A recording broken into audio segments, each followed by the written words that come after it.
Welcome, everybody. Thanks for joining me today. I have with me a special guest coming to me live from where the heat really is in Las Cruces, New Mexico. This is Yeah. Dr. Jacob Dalager. Jacob, thanks for joining me today. Thanks for having me. I appreciate it. I, I, I know it's hot here in Albuquerque. I know it's even hotter down in Las Cruces. So my Yeah. apologies. I apologize for our weather. Yeah, it's all right. And thankfully the air conditioning is working. It went out for me last summer, but this year it's been holding up so far. So I have lots of questions for you, Jacob, and let's start with the first one. You're from Austin, Minnesota. So Yeah. I had to go onto the map to look for it. So for people who aren't familiar where Austin, Minnesota is, where's Austin, Minnesota? Yeah, it's a small town in Minnesota, obviously. It's about 45 minutes west of Rochester, which is also probably some place you may or may not have heard of, but that's where the Mayo Clinic is. So I grew up, yeah, just west of the Mayo Clinic. But you may not have heard of Austin, Minnesota, but you've heard of some things that have come from there. It's the where Hormel is located. That's where Spam and stag chili and Genio turkey and all sorts of processed meats are produced. So that's my hometown. You've probably eaten something made in my No, hometown. I had no idea that's where Hormel was located. How far Yeah, south of Minneapolis, St. Paul? it's like an hour and a half Oh, on the so it's freeway. not that far off. And we'll No. talk. There's a few other things there we'll talk about because of that am familiar with, but we'll talk about that here in just a little bit. Now, did you grow up in a musical family? Yeah, my mom is an oboist. She has her degrees in oboe, and she also taught piano lessons in the home growing up. So I always heard music as a kid. Every time I got home from school, she was teaching piano or oboe lessons. My dad is also musical, although he doesn't do that professionally. But he is a very good guitarist and singer and pianist as well. And Oh, he wow. studied music briefly before he switched majors. Okay. And kid, you have brothers, siblings that are also musicians? Yeah, and an older sister who played piano and violin, still plays violin. Okay. Yeah, So you really did grow up in a musical family. Music was yeah, everywhere. So yeah. My what grandma was a professional pianist and organist. Oh, see, okay. So what was your what drew you to the trumpet? How did that happen? I think it was, to be honest, it was probably like my third choice. I think I wanted to do drums first, and then saxophone as well. I think I always wanted to be sort of a rock star, so I was drawn to like those types of instruments. And then I think trumpet was my third choice. The band director and my mom like vetoed drums and saxophone. I think they had too many already in the band. But then also mainly my grandma, who I just mentioned, she played trumpet briefly, like in high school, and so she had an extra trumpet that she was willing to give me. So that was another thing. Like I could start right away on a decent instrument. Okay. So and then Well, she taught me my first scales and all that. So okay. grandma So still that's was kind of still what a drew fan. you to the trumpet. Interesting. Yeah. Yeah, because sometimes you don't have a choice when you're a kid. Sometimes what your instrument you play is kind of Yeah. thrust upon you, and sometimes you have a choice. I didn't have a choice. So obviously you didn't have a choice either. Not entirely, no. So I so wasn't wait, forced to play the singing at least. so now in high school going up, because I assume, because I looked it up and I think Austin has one high school, which is the high school you went to, Yeah. which was Austin High School. Yeah. So you played in the jazz band, you played in the concert band. Did Yeah. you did all of that marching band? You did all of that through high school? Yeah, everything. I did choir, orchestra as well. Oh, Every, interesting. Yeah, me everything that too. was available, basically. Music was what kept Yeah. me sane in high school. So it sounds Yeah. like it was the same for you. Yeah, for sure. And that's Okay. where, my social group was and stuff. So Oh yeah, absolutely. And you know what? People don't realize that, even though money is being taken away from the music programs, band is a social group. And that's one of the mhm. things, whether it's in high school or college, band is a social group and everybody bonds together and everybody has that way to communicate and be part of that big gigantic group that you have, and that was one of the things that drew me to it was, I wasn't a loner. I was part of a social organization in a sense, Yeah. and I thought that was amazing, and I think it's the same for you. Yeah, absolutely. Okay, so Still now is. from when from the time you left high school, you started college at St. Mhm. Olaf. which Yeah, is in Austin, right? it's in Minnesota. Yeah, it's Oh, in Northfield, Minnesota, but it's only oh, like okay. 75 minutes from my hometown. Okay, so St. Olaf, when you started at St. Olaf, you Yeah, moved away from home, and yeah. is St. Olaf, so is that north or south of you? It's north. It's close to the Twin Cities. Okay. Close enough that I could go check out the Minnesota Orchestra on Fridays and Oh, stuff like okay. that. I Yeah. didn't realize it was that close. Yeah, just like 35, 45 minutes. Okay. Which, And Saint, so I go to the jazz clubs. why St. Olaf's? Why there? What drew you to St. Olaf's? Well, actually got a really strong music program. It's famous for its choir, but the band and orchestra, in my biased opinion, are even better. The and I started taking lessons with the trumpet teacher there, Dr. Marty Hodel, in high school. I started driving up there to take lessons with him, and so he recruited me. And I was looking at some other schools too. There were some other schools with better jazz programs, but St. Olaf was like the best all around program, academically, musically. Um, and yeah, it was some of the best 4 years of my life. And so I was really happy with that decision. It was really fun, Were and I had you some really great teachers. music education or music performance? I did performance and theory/composition. Oh, okay. So Yeah. was it all one degree or was it three different degrees? It's 2 degrees. Yeah, so I have a Two degrees. bachelor of music in trumpet performance and a bachelor of arts in what they call music theory/composition. It's sort of the degree is the major is both at once because you have to do so much theory in order to compose. Right. I mean, it So seems like it wasn't a whole lot of crossover. It seemed like you probably had to take a couple of extra classes to get yeah, the extra degree.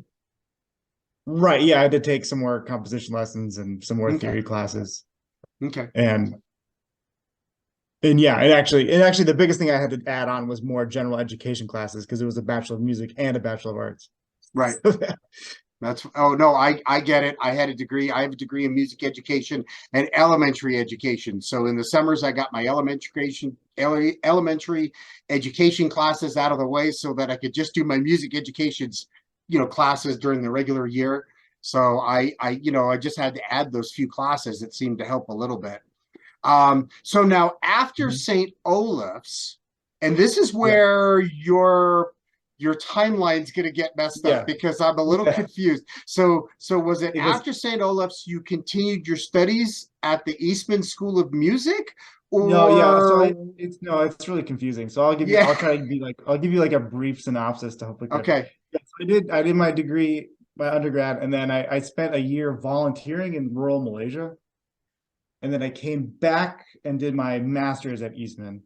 And then I went back again to Southeast Asia, but this time to Singapore, where I worked for 2 years teaching and performing. And then I came back to upstate New York for a year for my wife's master's degree. And then I did my doctorate at Catholic University. okay. So I kind I, of I was ping pong back and forth yeah, between you upstate New York did. and Southeast Asia for like Okay. 5 years. Okay, so we're going to talk about that here in a little bit because I was so confused when I'm looking at the timelines and I'm like, wait, okay, I gathered you had traveled quite a bit during the middle of Yeah. all this. So Yeah. now you went to Malaysia, you came back, and then you went to the Eastman School of Music and you graduated from Eastman with a master's in what? What did you Trumpet graduate? performance. Yeah. Oh, Trumpet. okay. Okay. Yeah. And that was how many years were you there? 2 years? 2 years. Yeah. 2010 to 2012. Okay. And what was that like? Because that's a pretty competitive music program. Yeah, it was intense. It was good. The ensembles are great. I had some wonderful professors. I learned a lot. Competitive studio, but it's supportive studio. It wasn't cutthroat. I mean, for sure competitive, but pretty supportive studio. Um, yeah, I mean, yeah, it's Eastman. It was an interesting experience because I hadn't been there because I was volunteering and I didn't have any money. I just auditioned via DVD. Um, because I had to submit a recording because I had no way to get to Rochester, New York from Malaysia for an audition. So I just sight unseen. I hadn't actually taken a live lesson with the professor Jim Thompson, who just retired or anything. But obviously it's Eastman, so it's a good school. So I'm going to go for it, and I got a decent graduate assistantship. So yeah, it was a really good experience overall. I learned a lot about music and auditions and playing an ensemble and the mechanics of the trumpet from Jim, and Yeah. Okay. So now, what at this point in your life, you're thinking you're going to be a professional trumpet player. Yeah. You're going to be performance, right? That was the Yeah. idea. Yeah. I think it took me a long time to figure out what I actually wanted to do, but I knew I wanted to do some sort of playing. I've always liked so many different types of playing, from jazz to pit orchestras to orchestra to regular orchestra, soloing. Um, so yeah, I mean, I did like the regular classical track trumpet performance. But I think at that point, my vision was to kind of do. I really just wanted to freelance because I like Hmm. the variety that comes with freelancing. I did, I was somewhat, I did study excerpts and stuff because that's what you do. And like, um, but I've never had ambitions to like win, like, a big orchestra job. Regional orchestras are great. I want to have like, but I just want orchestra to be like a piece of the puzzle. But I don't want to do like, I don't want to be a hyper specialist, I guess. I don't, Okay. because I didn't want to cut off the other types of music that I also love to play. Right. So here you are. You said that after Eastman, you went back to Singapore, Yeah, and you said you went back to Singapore to work. Was that in the yeah, music field? Were yeah, you playing your horn to make a living? yeah. I got a job teaching at international schools, teaching brass lessons at international schools. But I also freelanced a ton. I played with the Singapore Symphony, Malaysia Philharmonic, and I did lots of jazz gigs. I played in a funk band. I was there was a lot, at least at that time. I think it's still true. There's a lot of demand for good live music there, but a lack of brass and wind players. There's a lot of really strong like strings and violins players there, but I got right off the bat a lot of work, and it was uh, really like pivotal moment in my career where I really got professional experience Okay. and cut my teeth that way. Okay, and that makes sense. Playing And with a then lot of high caliber so groups. you were there for 2 years. Then you said you came back for a year, Mhm. and where your wife was getting her degree. Now, then you ended up at the Catholic University of America in Washington, D.C. Yeah, Now, this is where you got your, I would guess, your doctorate of musical arts, yeah, right? correct. Why Catholic University? Tell me what. Tell me, I had never even heard of the school, and okay, I'm not a Yeah, world traveler, and I don't know. I'm not a big education person, as in I don't have a doctorate degree, I don't have a master's, I don't travel in those circles. And then I looked up the school, and I'm like, okay, you got to tell me how this came about. well, I moved. Yeah, in some ways it was a choice out of convenience because we moved to after my wife's got her master's, she got a job in DC because that she does public healthcare policy. So that's where you go if that's what you do. Hmm. So she got a good job there. So I moved down there with her and was like, well, what am I going to do? Well, I guess I'll do my doctorate to try to get like connected, get established. I also taught a lot of lessons and freelanced a ton, but started doing my doctorate. And there's basically three options there: Peabody, University of Maryland, and Catholic University. There's some in like Virginia, but we were on the Maryland side, so it was too far of a commute. Um, University of Maryland didn't have an opening in their doctoral program. Peabody was too expensive. I said told my wife I was only going to do it if I could do it for free. And so, but Catholic had an opening, and I had a really good graduate assistantship there. So it was an easy choice, really. It doesn't have as strong an ensemble as like Peabody's more prestigious, obviously. But I wasn't. After all the experience I had in Singapore, I wasn't looking for more orchestra experience. I wanted to go part time and freelance professionally and teach.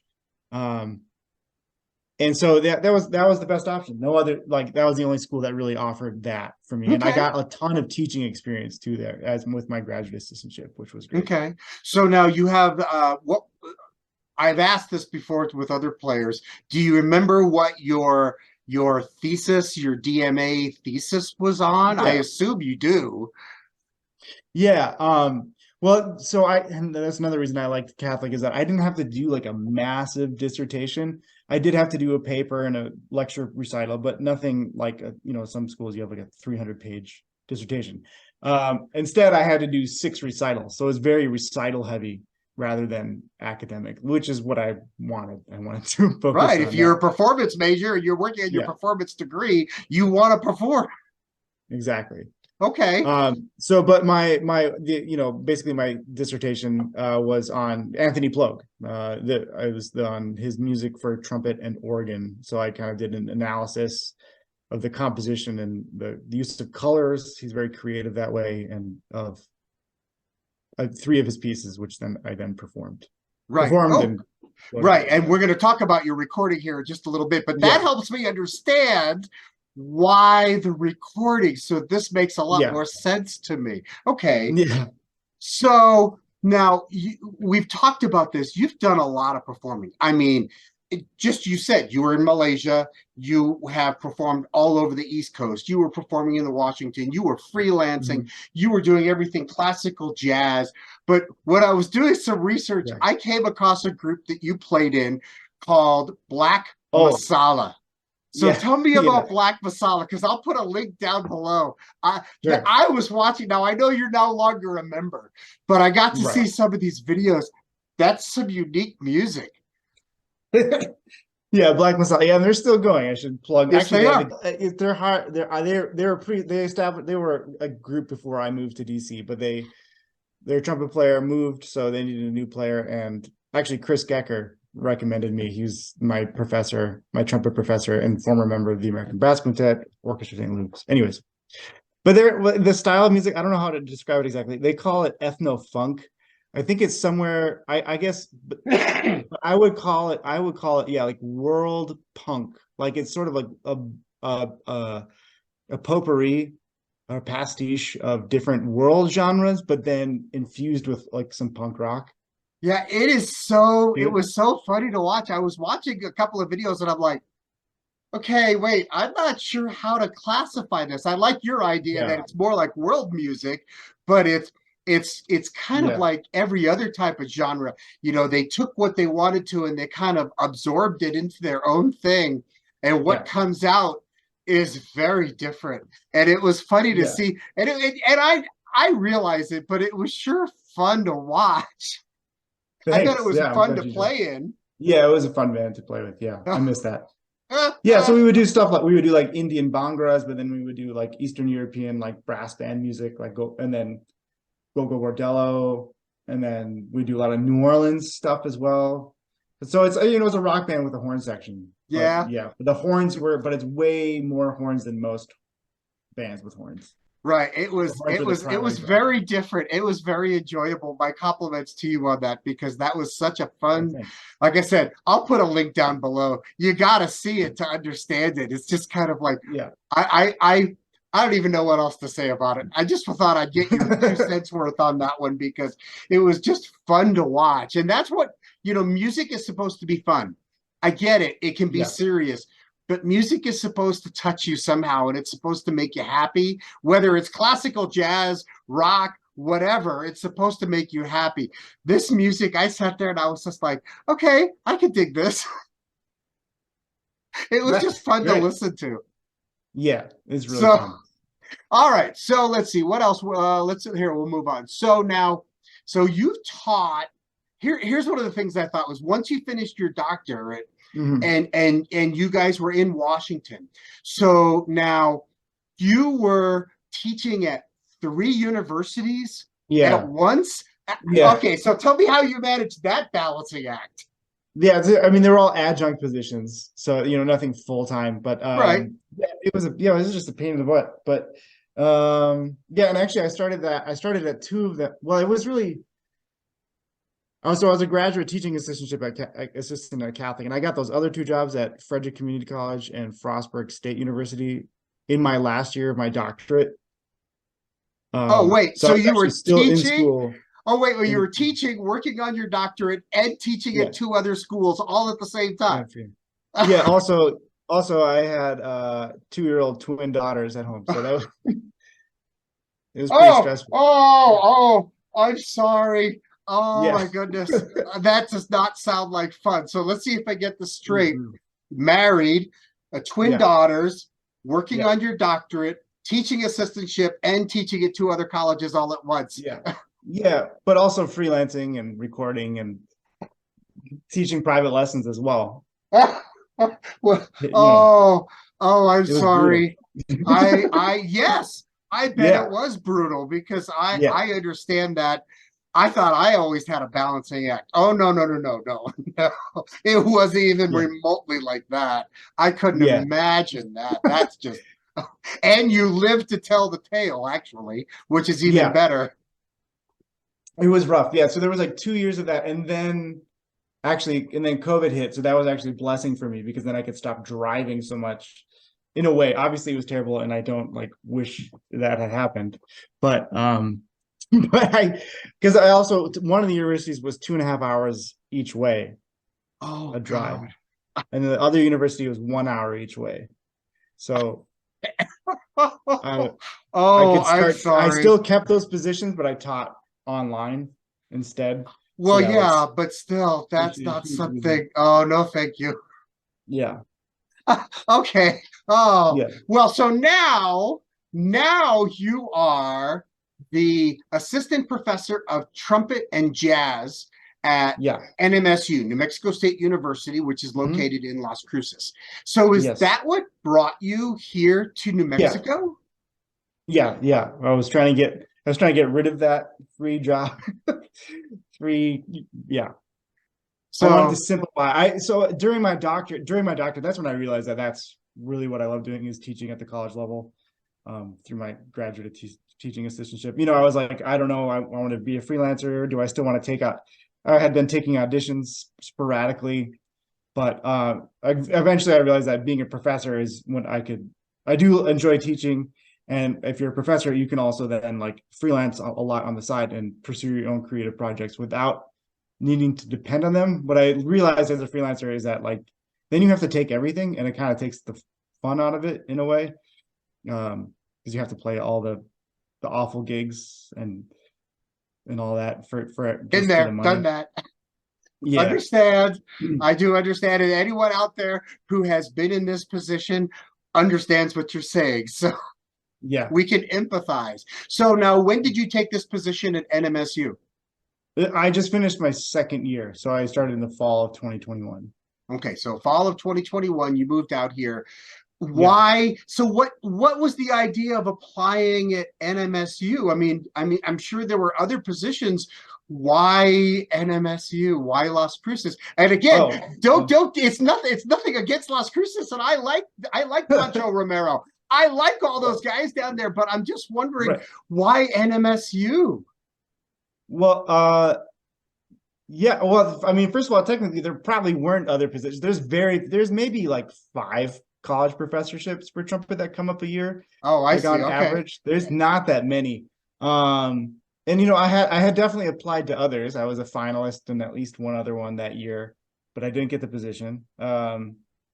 And then some other ones, like there was one in 10. But I had been to New Mexico once on an orchestra tour in college, and I hadn't gotten to Las Cruces, but I thought it was beautiful, and I was like that seemed seemed like I don't know a good adventure. I was enchanted with New Mexico when I came here. I loved Santa Fe, and we were ready for a break from DC, like all the traffic, Mm-hmm. um, the humid summers and the like kind of cold and wet winters.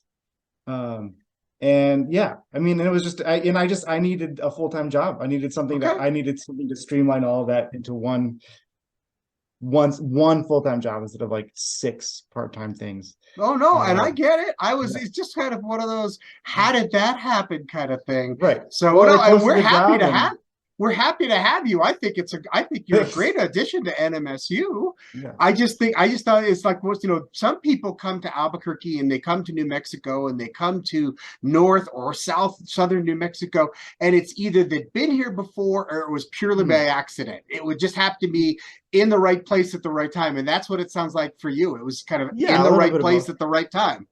Right. I'd been here for like 2 days once in my life, like 10 years earlier. But that was enough for me.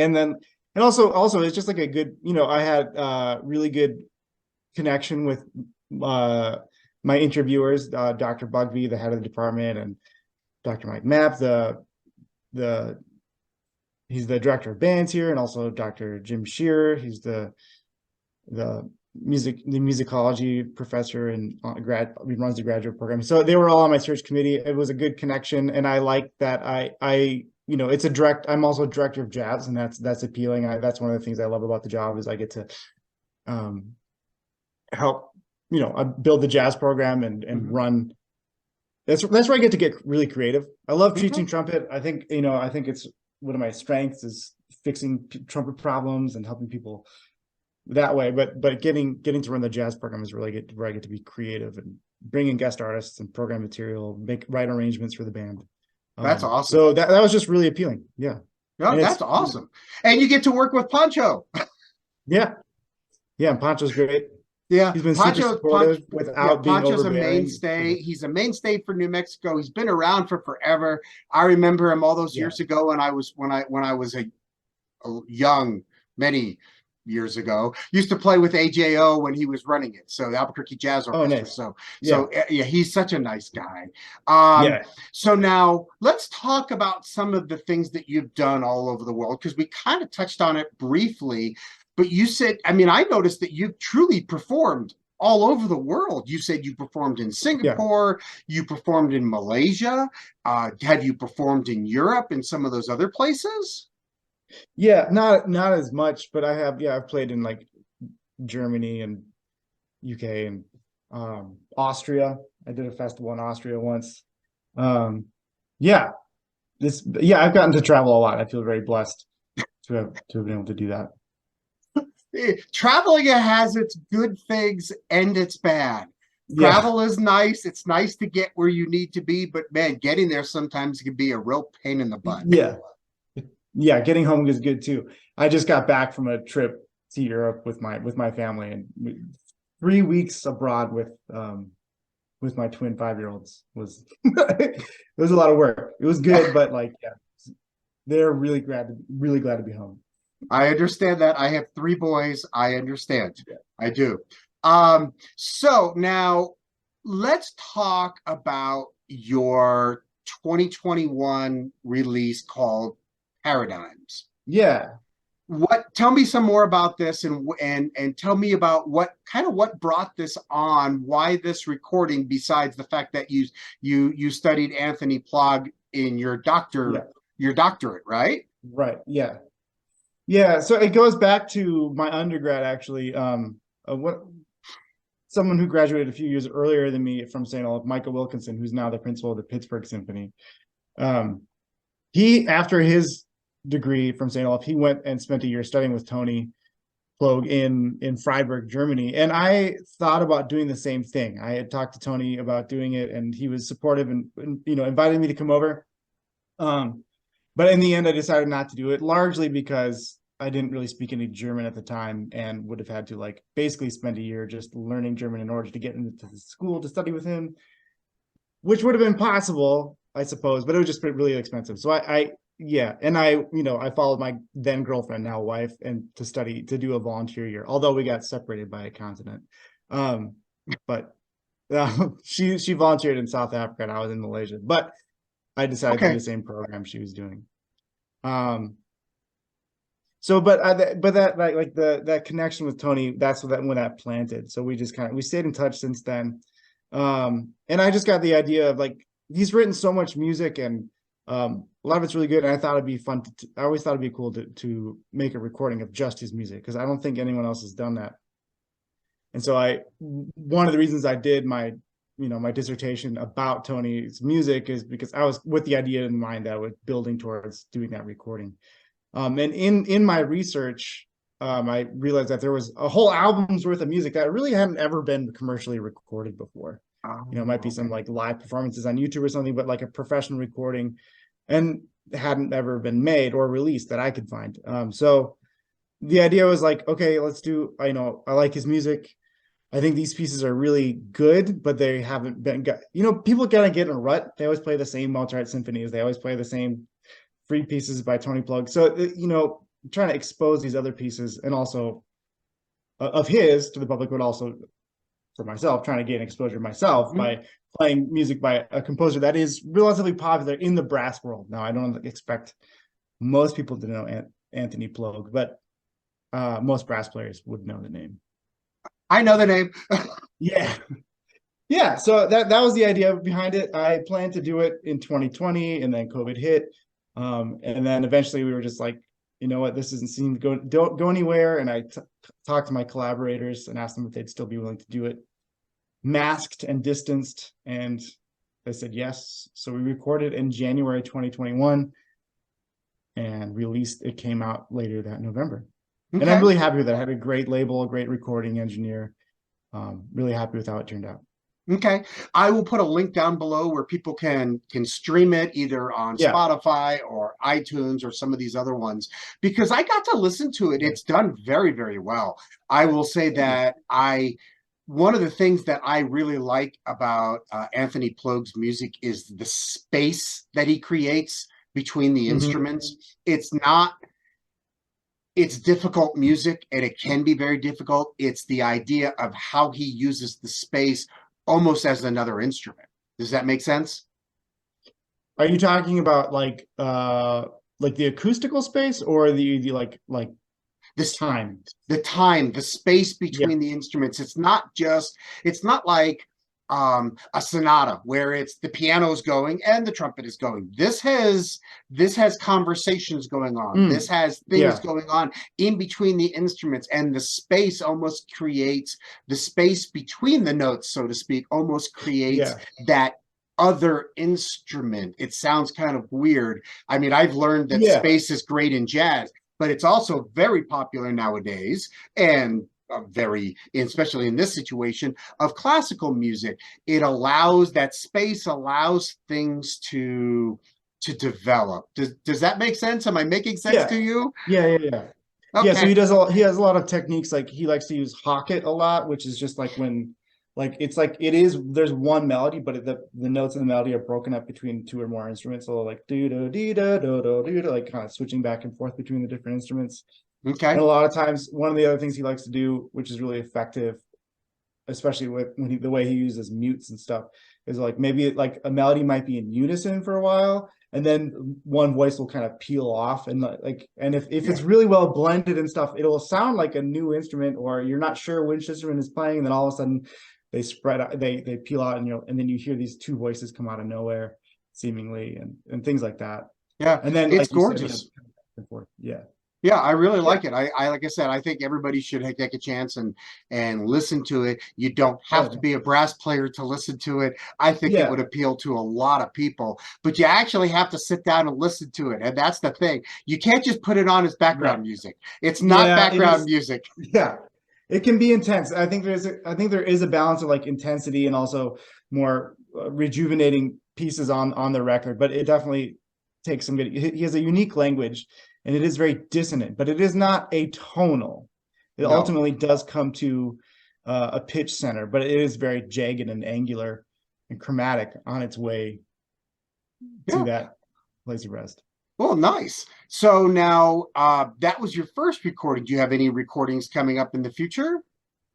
I have lots of dreams and pipelines in the pipeline to do it. Yeah, but I think ultimately what I need to do is I think what I need to record next, when I have the money saved up to do it again, is hopefully next summer, is I need to record my original pieces. I have a few. I need to write like one more piece, and I'll have enough for an album for Nice. trumpet. So and I did read that you are quite the prolific composer and arranger. I mean, you Yeah. arrange things for the orchestra. You've done, didn't you do a symphony? Didn't you write a symphony for something and it was performed live? Yeah, I've written two concertos. I haven't written a symphony, but yeah, I Oh, have okay. like my first concerto is like 25 minutes long. It's pretty substantial. Yeah, and then so that's for trumpet and orchestra. That one's called Three Futures. And then my second concerto is for trumpet and wind ensemble. And that's called, I wrote that here for the NMSU wind ensemble, Oh, or wind nice. symphony, excuse me. And that's called the Organ Mountain Fantasia, inspired by the local scenery. Oh, very nice. Very nice. So now what about you also do arranging and stuff for the jazz program down there? So Yeah, a you've bit. done a bunch of your own arrangements for the jazz groups? I this fall, not a ton, but I'm starting to get more into it. This fall we had a guest artist come from London, this pianist named Rafi Bushman. He's a great writer, really great pianist. And I love his original music. And I asked him, hey, we're excited to have you down. Do you have any stuff for big band? And no, he only had stuff for like piano trio. So I said, well, do you want to arrange any of it? And he said, yeah, that'd be great if you could. So then I arranged 5 of his pieces, um, which we premiered last year at our jazz festival. Oh, And I very think nice. it came out really well. I got time for 2 more questions. The first one I want to ask is, tell us something that people would be surprised to learn about you. Yeah, this is always a tricky question because, of course, to me, I'm entirely predictable. Um, uh, I guess we talked about me traveling a lot, so that's not surprising. But I also lived in Colombia and India when I was a kid, so that's where I got the travel bug. Um, Maybe that would be it. But also maybe I guess it's not terribly common for trumpet players, jazz players, but I'm very much into like meditation and Buddhist philosophy, which I Oh, guess is nice. something I picked up in Southeast Asia, in Singapore in particular, traveling to Thailand and stuff. And that's really informed my teaching and my mentality towards like practicing and developing. And that really influences how I teach as well. Oh, nice. Okay. So now I've got time for one more question, and this is the one I warned you about. So, strangest gig, funniest Yeah. story, something that happened to you that you can tell us about. You got something that you can share? Yeah. I got 2, if that's okay, if I can Oh, that's indulge. fine. Musicians have the best stories, Okay. so by all means, All right. share. So I'll start with like the first one is I'll do like the strange one. Well, they're both strange. Well, anyways, I won't introduce them. So my first professional orchestra gig was with the Malaysia Philharmonic. And so I had taken, so how I got set up was I was living in Singapore and I took the overnight bus to Kuala Lumpur in Okay. Malaysia, to take some lessons with the members of the Malaysia Philharmonic to learn more about the trumpet, to get their advice, but also, to try to get on the sub list. Ulterior motive is to like impress them and hopefully get called anytime they need an extra trumpet player. So I took the overnight bus. So I slept okay on the bus a little bit. I slept maybe a few hours. And I was sitting in McDonald's near the bus station eating breakfast because I had like 3 hours to kill or something before my first lesson, and they had free Wi-Fi. But I got a text message then saying, "Hey, Jim, um, can you stay an extra day?" I was like, maybe. Why? And you're like, well, the principal trumpet's mother just passed away, and he just flew back to America for the weekend, and we need someone to sub. So there I was going to get on the sub list and was already on the sub list before playing for anyone. So this was and it was Swan Lake, so not an insubstantial piece, with the Moscow Ballet. And it Oh, was Saturday, and the performance was that afternoon and that evening. oh, 2 performances. 2 performances, and I think one on Sunday as well, and a Sunday matinee. So I was, and I didn't have, and I didn't see it, I didn't have the music. They handed me the music, and I had like an hour to look at it. They handed me a C cornet. I didn't bring a cornet. I wasn't planning on playing any cornet. So they handed me a cornet, which I had never played before. And they're like, okay, you got an hour to get it together. So instead of a lesson, I was trying to learn Swan Lake. And Tell me, did uh, you have a tuxedo? I didn't think you had a tuxedo with I did you. not have a tuxedo. They scrounged up a tuxedo. It was about 10 sizes too big. I was swimming in it. It was very funny. So my goal was just to not step in any holes. And I think I did. I don't think I played brilliantly. I didn't have any unintentional solos. And that was You my talk about throwing into the fire to see if you burn. Oh my goodness. yeah. Oh Oh, my God. I was that's so funny. anxious. So what's I the was so second one? The second one was I played on cruise ships during college, like during like the summer breaks and um, winter break. And so my last contract, this was my friend and saxophonist Mark Allen, who now teaches at School of the Arts in Philadelphia. He was he was sitting to my left, stage left. He was the last one on the stage left, and then it was me next to him. And we were just warming up before our final show. And this was the last day of his contract. He was getting off the ship the next day, and he was so excited to be done because he'd been there for like 6 months or something. And so this is the very last gig. And then some drunk woman stumbled up on stage and then fell off onto his sax, landed right between us, and crushed his Barry sax that was sitting on the stand, like a $10,000 instrument. She just pancaked it. And, and that was his last. He was going to get off the ship the next day, and now he left with no instrument. His instrument had been crushed.